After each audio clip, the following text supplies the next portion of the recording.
Hey, what's up? It's Tati back with another review of ROH TV. And look, by now, if you are still watching my ROH reviews, you're here to see me and not about ROH. Look, we've actually had a decent show tonight. The first thing I noticed was, oh my god, it looks so pretty. Like everything from a appearance standpoint looks really great. And then that's when I realized by the second match that they are filming before Collision, so they had that Collision set, and oh my gosh, I love it so much. It looks way better than Dynamite. So if AEW want to change their set for Dynamite, they probably should do that. I just love the graphics. I love the entrances and how they look. It just really feels like something you would see on a pay-per-view. We did have a lot of great matches here. However, once again, we're back at 13 matches. Holy crap, it's an overkill. It seems like they want to make the subscription worth it by having more matches per episode, I'm guessing. And to be honest, I don't think that's the way to go. Like I said before, it's quality over quantity. We don't need a whole bunch of freaking matches just so we can feel like we're getting our money's worth. I want to see some of the best matches, even if it's less than 13, and feel like I got my money's worth. Now, we started off with El Hijo de Vikingo, Commander, and the Lucha Brothers versus Serpentico, Kip Sapien, and the Butcher and the Blade. This was a great way to start off the show, and really, I get so upset every time I see Butcher and the Blade jobbing. And if you would have told me that Kip Sapien would have came to AEW and would have been jobbing since the moment his foot stepped into AEW, I would have said, nah, I don't believe that. But actually, I don't really remember a match that he actually won. That's really disappointing. But either way, they're still part of a lot of great matches, but they just keep getting the L, whether if it's on ROH or on AEW. It's annoying. Great way to start off the show. You guys already know who takes the win. Lucha Brothers, Commander, and Vikingo takes the win. However, though, I'm tired of seeing Lucha Brothers do everything in the fucking book other than defend those tag titles. They definitely will be on the line at the pay-per-view, but honestly, as a tag team, we haven't seen anything from them. Next, we had Gringo Loco versus Willie Mack, and to be honest, I expected to see a way much better match between these two. These guys, as individuals, they are really amazing in the ring. So much athleticism from these guys. But for whatever reason with these two guys tonight, it just felt more of an average match when usually they kind of seem more than average to me. I don't know how other people would feel, but I do think that these two guys are really, really great. Gringo Loco takes the win with a Super Spanish Fly. It was beautiful, the ending at least, but the rest of it kind of felt a little average for me, which was surprising. Next up, we had Trish Adora versus Allison Kay. Now, I enjoyed this match, but honestly, my eyes were really focused on Trish. She's getting really over with the fans. I'm seeing her improve week by week. I really feel like if AEW spend a little extra time on her, not making a lot of changes with her, but maybe with her gear, a couple of things with her appearance and whatnot, I do think that she has a chance on being one of the big contenders for the ROH women's title. She's absolutely amazing in the ring, and I like what I'm seeing. I'm definitely becoming a fan of hers. She does end up taking a win with the Lariat Tubman. I really feel like AEW needs to focus on her. It's great that we have a lot of women, it seems, on ROH. And on AEW, it feels like there are just the same old girls, the same 6 or 7 girls that we're seeing every week. I wish they can put in the mix some of these girls that are ROH. They're actually doing pretty great on the show. And I wouldn't mind seeing someone like Trish being featured more often on AEW TV. Next, we had Silas Young versus Kyle Fletcher. Now, I've been saying I got a little crush on Kyle Fletcher, but guess what, you guys? Kyle Fletcher is taken, and that was confirmed this weekend. Guess who he's taken by, guys? Y'all gonna be feeling some type of way too.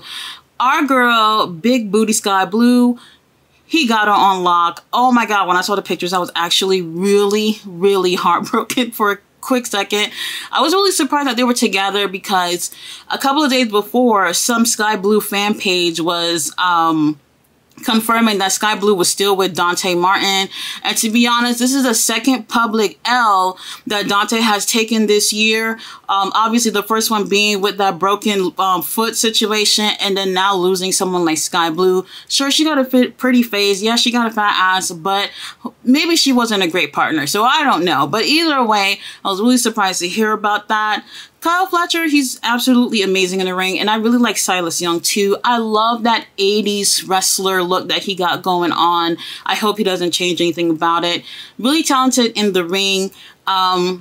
This is one of my favorite matches of the night, not just because of Kyle, but because of Silas as well. I really want to see much more with both of these guys. I'm pretty sure when Mark is no longer injured, Kyle's going to go right back to doing tag teams. So I really hope we get to see some more bigger opportunities for Silas Young in the upcoming months. But unfortunately, Kyle takes the win. I really like Silas, and I wouldn't have minded if he had taken the win. But yep, he's taken, and Sky Blue is taken too. Next, we had AJZ, Luke Curtis, and Trenton Storm versus the Embassy, and I really enjoyed this match. First of all, I'm seeing a lot of changes in the ring when it comes to the Embassy. They're becoming... they're looking more of a team. I see a lot of organized things in the ring with them now.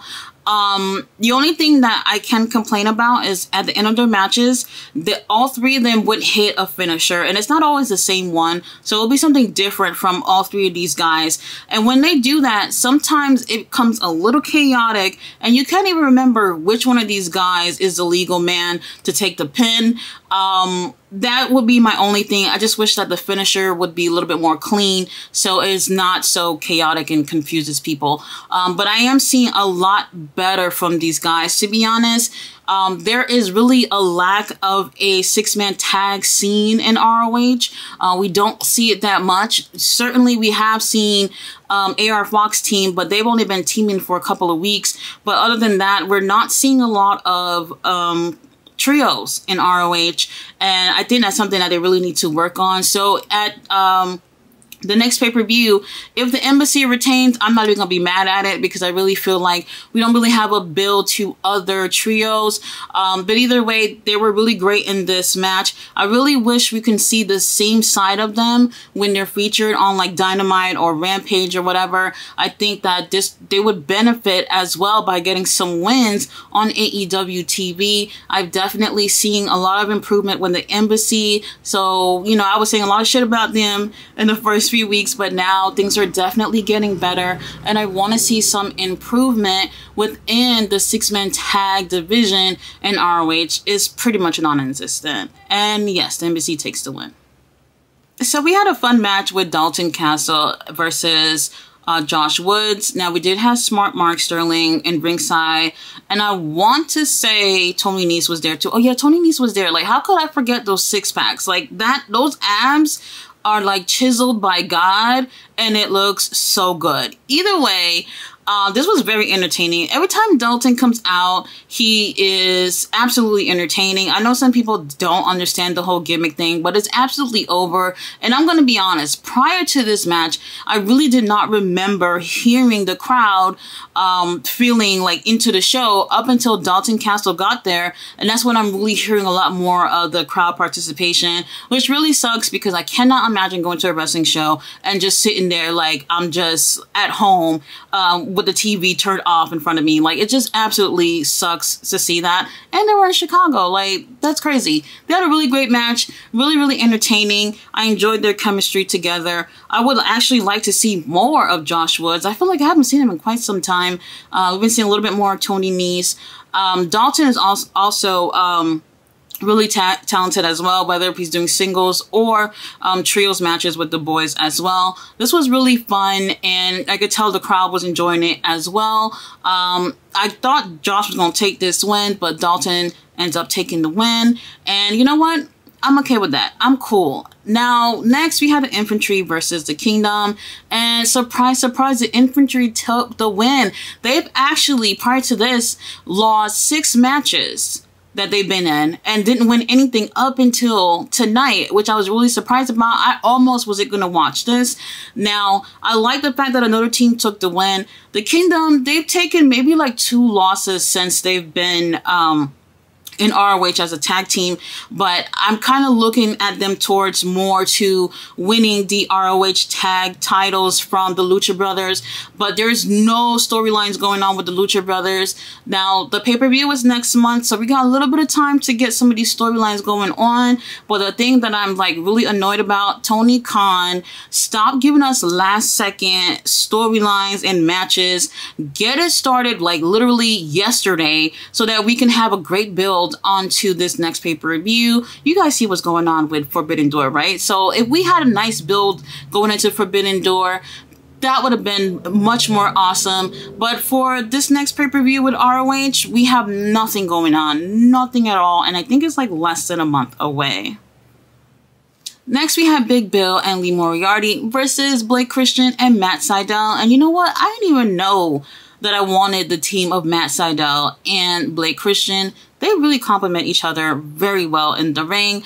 Now, I really like Big Bill and Lee Moriarty. I really think that they're super talented, whether if they're on their own or as a tag team, and I wish they had a lot more recognition and wins in AEW. Now, tonight they do take the win, which I was so surprised about. I honestly thought that Blake and Matt was going to take this win. I really enjoyed this, so this is one of my favorite matches from tonight. I really think that Bill and Lee are super talented. If anything, these guys should probably stay on ROH rather than being featured on AEW TV. It just seemed like the roster is so bloated and certain people are not going to be able to, you know, shine with other people on AEW TV. So I don't mind these two being featured probably only on ROH. I really do feel like they look much better over there rather than on AEW TV. Either way, check this match out. See what I'm talking about here. All these guys have really great chemistry together. And whether they're all doing singles or if they're doing tag, they're absolutely amazing in the ring. Now, behind the scenes, we're getting certain little stories coming out. Now that Stokely Hathaway has been named the general manager or whatever the hell they said he was, we're seeing a lot more of him on TV. Unfortunately, we're also seeing a little bit more of Tony Khan as well. And like I said, I do not care for promoters to be on screen. I really don't think it's a great idea, especially on a consistent basis. Now, we're getting some more stories brewing up with the tag division and the Kingdom or whatnot. So we also have a little storyline going on with Maria and Trish Adora. So that is interesting as well. I feel like they're trying to put in little tiny stories in there, and at the same time they're putting too many matches, and that can be a little overwhelming. 13 matches. The show is actually 2.5 hours. Usually it's 2 hours. I wish it would stay consistent with the time of the show. Sometimes it's 2 hours, sometimes it's 3 hours, or one time it was literally 1 hour. Like, get it together, ROH, stick with a time, and I think people would prefer a consistent time. If y'all want to do a little extra shit throughout the month or whatever for the subscribers, go ahead. Next, we had Alex Reynolds and John Silver, escorted by -1 versus August Matthews and Davey Bang. Now, when they first came out, I was like, hold on, -1 looked like he is just as tall as John Silver. Had to look it up. John Silver is 5'6", and real talk, that's taller than me, but that's pretty short for a wrestler. Wrestlers usually are like 5'8" and over, you know, so I was kind of surprised. I thought he was way shorter than 5'6". Now, this match was a typical Dark Order match where it's like, it's decent, but we're not gonna remember this tomorrow. The only thing I can say that was different here is that we're seeing a little bit more of an aggressive side from them. Nothing to say that they're being a heel in this match. They're just not being their usual self with their matches these past few weeks, ever since Stu Grayson has been with the Righteous. Now, after this match, yes, they take the win, which is, well, whatever. They took the win, but then the Righteous was on the screen, and they're basically saying how I don't know, like they're soft and they're not hard enough, and they should be more aggressive, have an aggressive side come out of them. And, you know, still seem to feel like, you know, they're just like a little bit of babies. And I guess they want to go against them next week. So I guess, well, Evil Uno wasn't there, but I think they're gonna end up having a trios match next week. Now, after they get that message from the Righteous, then the Dark Order started beating up on those two other guys that they just had a match with, and that's definitely the heel thing to do. They're showing a lot of aggression and taking their anger out on these two innocent guys, and it's just like, whoa. I don't mind this, because if they're going to break the Dark Order and put these guys in another situation, perhaps with the Righteous, this might be the right move for them, simply because Dark Order, I mean, they still together, but like what y'all doing, nothing really effective. So if they do have a change, you know, with their character and whatnot, I think that might help them moving forward. Not sure where they're going with this 100% right now, but, you know, I like to see that more aggressive side of them. Now, next we have Diamante versus Layla Gray.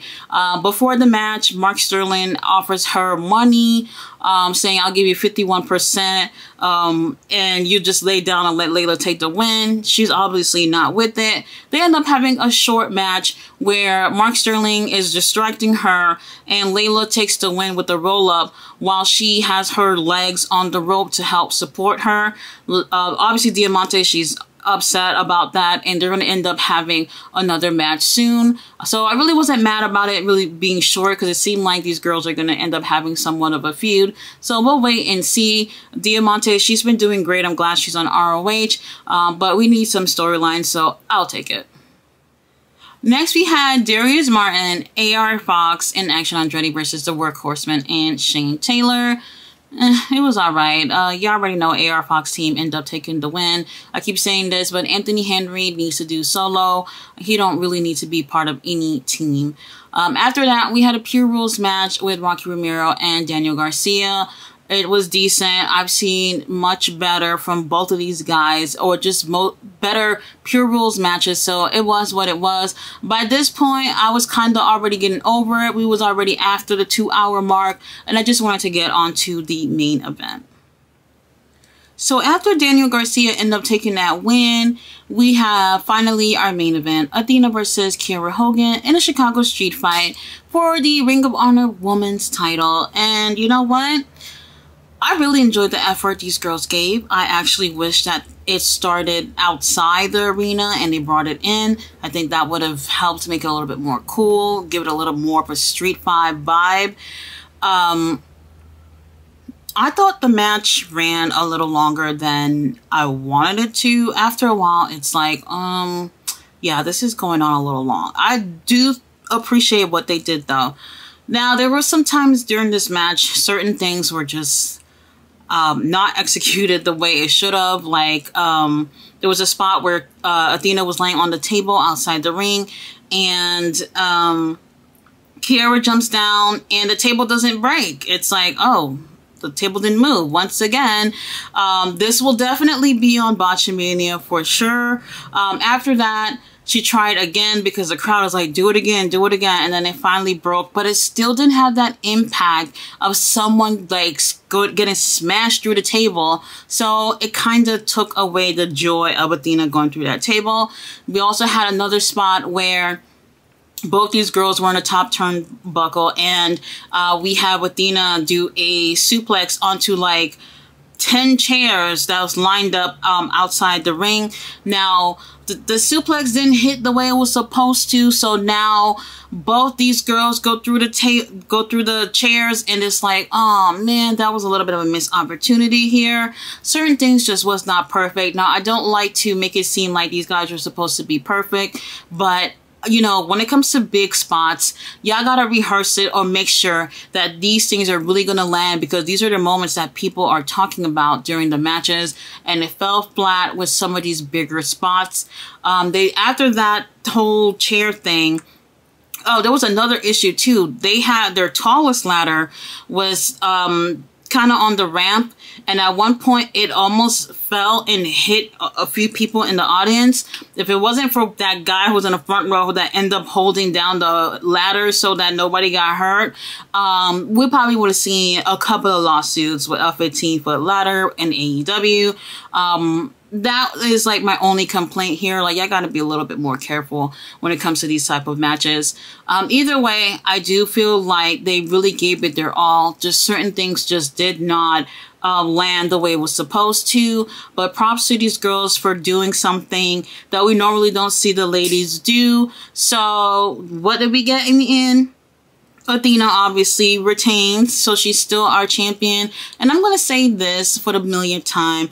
Athena is doing the best out of everyone in AEW and ROH. She's absolutely just everything about her is what a champion should be. And for her to be a heel and doing so great, like, you cannot deny her talent in the ring, whether if you don't like her character or not. She's killing it every single time she gets in the ring. And I absolutely cannot say the same for all the other ladies in AEW, ROH. This is why we don't see Athena being featured in AEW, because she's doing so much better than all the ladies. Now, she's going to be on the pre-show for Forbidden Door for the Owen Hart Cup. She's going to go against Billy Starks, I think. Yeah, Billy Starks. Billy ain't gonna win, but at least it's part of the show, so we'll get a bit of Athena for the pre-show. That's great and all. I'm pretty sure she's going to advance into the tournament, so it'll be really cool to see who she's going to go against. Obviously, it's going to be one of the AEW girls, but she's absolutely on fire, and I enjoy seeing her every single week. Guys, thanks so much for watching my review. I'll be back tomorrow with Rampage. Bye.